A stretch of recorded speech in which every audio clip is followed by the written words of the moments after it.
जब रगड़ेगी ना तो सुरमा बना देगी सुरमा, कोई बचाने वाला नहीं होगा। तुम तो इस खुशी में बेखुशी में ये भूले बैठे हो कि तीजा हो गया है, बंदा जन्नत में पहुंच गया होगा, 40वां हो गया जन्नत में पहुंच गया। हुकूकुल इबाद का मामला इतना सख्त है मेरे अजीज, तुम एक नहीं सैकड़ों नहीं हजारों तीजे 40वें करा लो, अगर किसी भाई का हक लेके जा रहे हो अल्लाह उस वक्त तक जन्नत नहीं देगा जब तक एक भाई का तुमसे हिसाब बराबर नहीं करा ले। याद रखना, इसलिए किसी का खा के नहीं मरना, खुदा तौफीक दे तो दे के मरना, दे के मरना। कोई किसी का नहीं होता है। बेटे 40वें के बाद कब्र तक भूल जाते, अब्बा दफन खाओ। ईद के दिन जाके कह रहा चाचा तुम्हें तो पता होगा अब्बा किस कोने में रखे गए थे। ये पूछ रही है औलाद आज की, ये पूछ रही है आज के दौर में अगर कब्रों को निशान भूल गए हम, तो क्या लगता आने वाली नस्लों को हमारी कब्रें याद रहेंगे? उन्हें तो कब्रिस्तान तक याद नहीं रहेंगे हैं किधर। इसलिए खुदारा आखिरत की तैयारी खुद से करें, अपने आप से करें, अपने पीछे कुरान पढ़ने वाले छोड़ दें, अपने पीछे कुरान पढ़ने वाले छोड़ दें। हम तो कह देते हैं कोई बात नहीं, मेरा इंतकाल हो मेरे बच्चे कहेंगे मदरसे से बच्चे भेज दिए, ठीक है, बरकत वाली जमात है, नेक जमात। लेकिन ये बात बताओ, पढ़ने में खुलूस इनके उतना ही होगा जितना बेटे के पढ़ने में खुलूस होगा? हो सकता है? कभी नहीं होगा ना, क्योंकि बाप का दर्द बेटे को ज्यादा, बेटे का दर्द बाप को ज्यादा।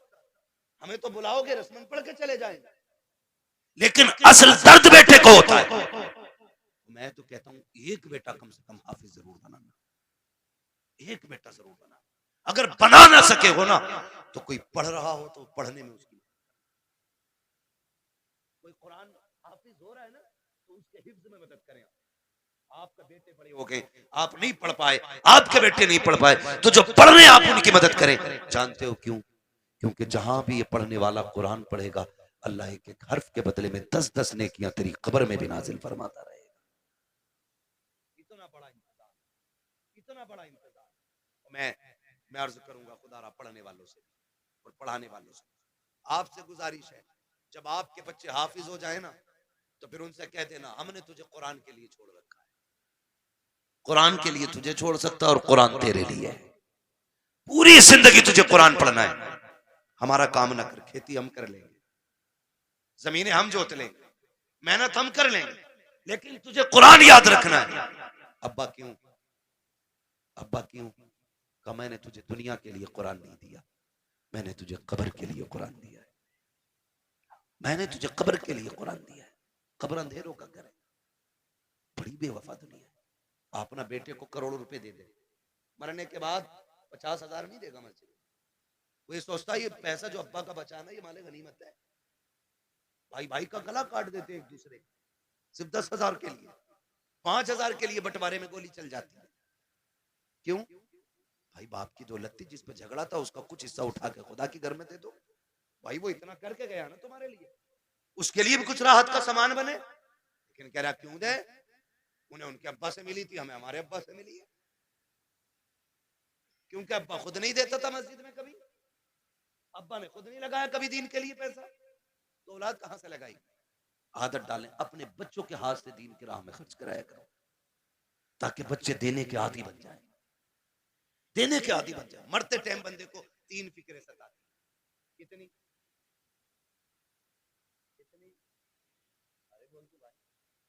कितनी फिक्रें? 3 फिक्रें सताती हैं। नंबर 1, मैंने जो दौलत कमाई है इसका क्या होगा? नंबर 2, मैं औलाद छोड़ के जा रहा हूं, मेरी औलाद कैसे जिंदगी गुजारेगी मेरे बगैर? नंबर 3, मैंने कितनी नेकियां की और कितने गुनाह किए। इसे 3 चीजें मरते वक्त याद आती, 3 चीजें। कामयाब वो नहीं है जिसने अपने पीछे बंगले छोड़ दिए, कामयाब वो नहीं है जिसने इमारतें छोड़ी, कामयाब वो है जो अपने पीछे कुरान पढ़ने वाला छोड़ गया।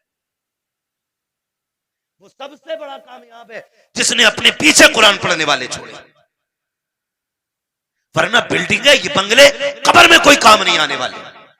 मैं तो मुबारकबाद पेश करता हूं उस बाप को जिसने एक बेटे को हाफिज कुरान, मुबारकबाद पेश करता हूं। ये 500 रुपए रोज कमा सकते थे, कोई कमी नहीं है, जवानी कमा सकते थे, लेकिन उस बाप को सलाम जिसने कहा बेटे तेरे हिस्से की मजदूरी हम करेंगे, हमारे हिस्से का कुरान तुझे याद करके आना है। वो माए मुबारकबाद के मुस्तहिक हैं जिन्होंने उन बच्चों को दूध पिलाया है कि जो बदले में माँ को दूध के बदले में जन्नत का टिकट देने वाले हैं। वो बहनें मुबारकबाद के मुस्तहिक हैं जिन्होंने ऐसे भाइयों की खिदमत की है कि जो बहनों को बदले में जन्नत के जाने का रास्ता आसान करेंगे। ये मुबारकबाद के मुस्तहिक है माँ बाप। आज होता क्या है, आज जवान हो जाए बेटा और माँ बाप को दौलत का लालच पड़ जाता है।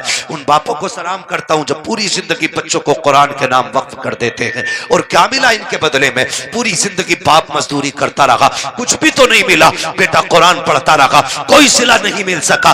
बस किस दिन के इंतजार में, काश मैं मरूंगा तो इसका कुरान काम आएगा, ये बेटा काम आएगा। बेटों से भी गुजारिश है, सुनो भाइयों, अगर रब ने तुम्हें कुरान की दौलत दी है, बाप ने मेहनत मजदूरी करके तुम्हें कुरान का कारी बनाया है, तो मेरी बात कान खोल करके सुन लेना।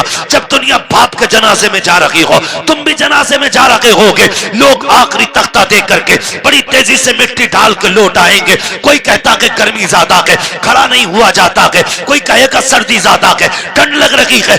ये कह के लोग पलट आएंगे। कब्र में तुम्हारा बाप अकेला रह जाएगा। तो तुम्हें खुदा का वास्ता, एक कुरान पढ़ने वालों, तुम्हें उठ के नहीं आना है। जब सारे चले जाएं, तुझे बाप की कब्र पे बैठना है और कहना है अब्बा पूरी जिंदगी तूने कुरान पढ़ाया, खुद मजदूरियां करता रहा, मेरे हिस्से के धक्के तूने खाए हैं, मेरे हिस्से की गालियां तूने सुनी है, कभी चैन से सो ना सका, रात को ओवर टाइम ड्यूटी इसलिए करता रहा ताकि मैं कुरान ठीक से पढ़ सकूं। मैं कुरान का कारी बन गया, फिर भी तुझे जरूरतें मजदूरी के अड्डों पे ले जाती रही, तुझे फिर कुरान पढ़ने की मोहलत ना मिली, मुझे मदरसों ने फुर्सत ना दी, तुझे जरूरतें बाजार ले गई, तू मजदूरियां करता रहा। जो कुरान तूने पढ़ाया था, एक बार बैठ के पूरा कुरान न सुन सका। अपने बाप की कब्र पर बैठना और कहना अब्बा आज तू भी फुर्सत से है, मैं भी फुर्सत से हूं। जब दुनिया बिरयानी के लिए लड़ रही हो, तुम अपने बाप की कब्र पर बैठ जाना। अलहम्द के अलिफ से लेके वन्नास की सीन तक पूरा कुरान पढ़ के उठना। अब्बा से कहना अब्बा आज मैंने तेरी मेहनत का हक अदा किया है, कसम खा के कहता हूं इधर कुरान की तिलावत मुकम्मल होगी, उधर कब्र में खुदा की रहमतों का नुज़ूल होना शुरू। नारे तकबीर, नारे रिसालत, बस लगे आला हजरत उलमाए सुन्नत, ख्वाजा का हिंदुस्तान, मिलक्का सुन्नी मुसलमान, हजरत अल्लामा मुफ्ती अब्बास साई किबला जिंदाबाद जिंदाबाद। करेंगे इंशाअल्लाह, पढ़ाएंगे बच्चों को कुरान, वादा करें इंशाअल्लाह। कितना है मैं कुरान, लोग समझते नहीं, लोग समझते नहीं है। मैं अभी 10 मिनट और हैं, कहें तो मैं थोड़ी कड़वी बात और कह दूं। पहले वादा करो इंशाअल्लाह कुरान से प्यार करेंगे, बच्चों को पढ़ाएंगे इंशाअल्लाह।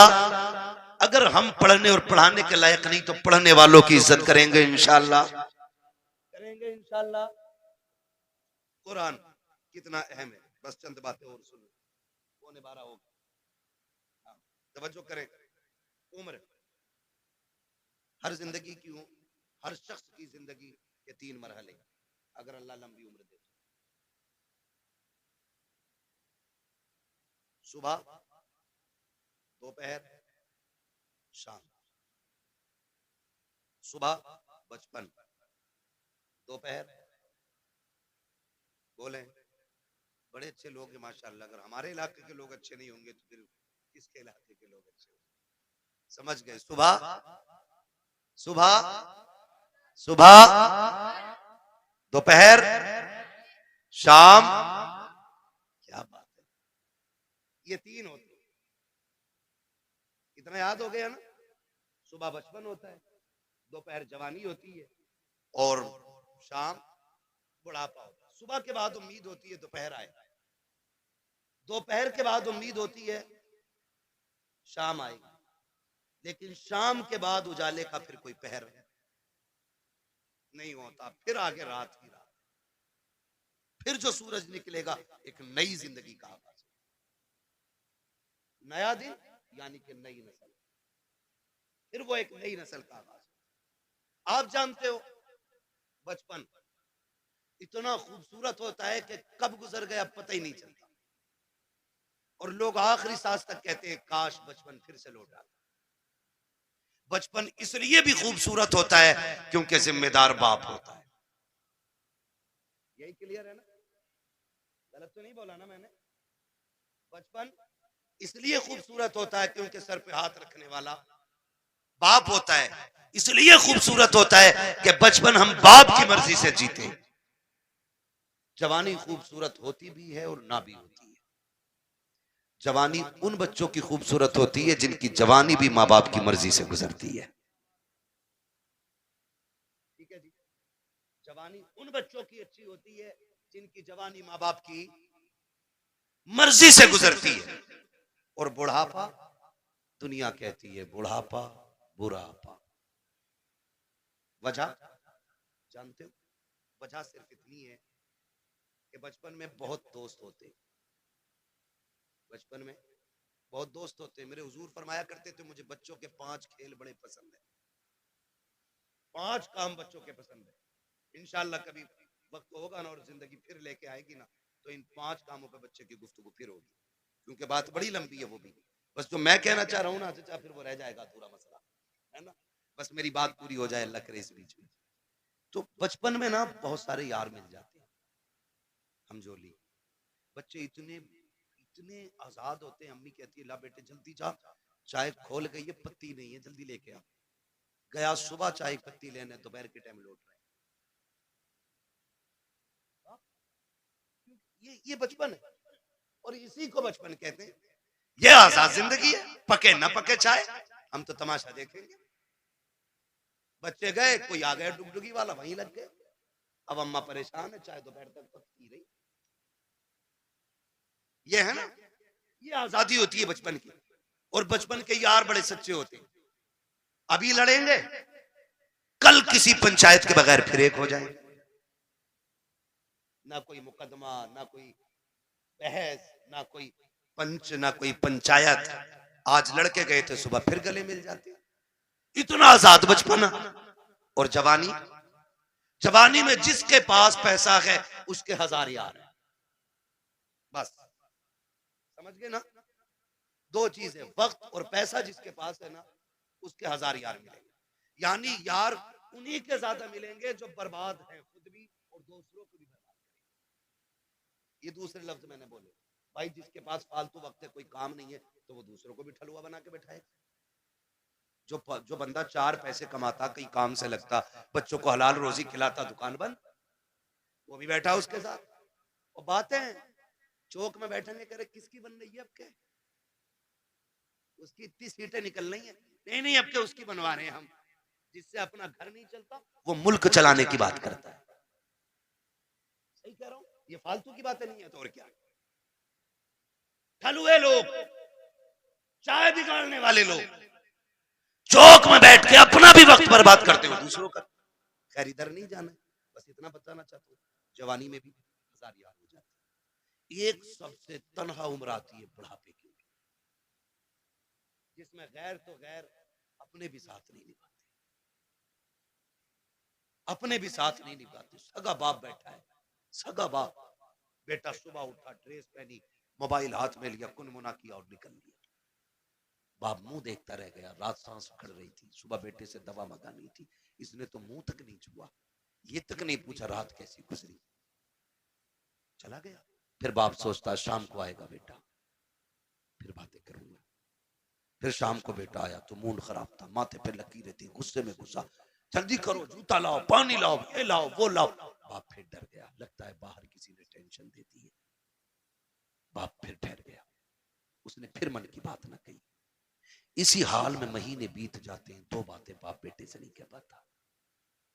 तुमसे हाथ जोड़ के गुजारिश करता हूं, तुम बच्चों को वक्त दो, हक है उनका, बीवी को वक्त दो, हक है उनका। रोज 10-5 मिनट माँ बाप को दे लिया करो। तुमसे वो कुछ नहीं मांगते बदले में, सिर्फ रोज शाम में बैठ के ये पूछ लो, अब्बा बता आज खाना खाया था? वो कहे खाया था। पूछ क्या खाया? अच्छा लगा कि नहीं लगा? ये पूरी जिंदगी हमसे कहते रहे, बेटे बता तुझे क्या पसंद है?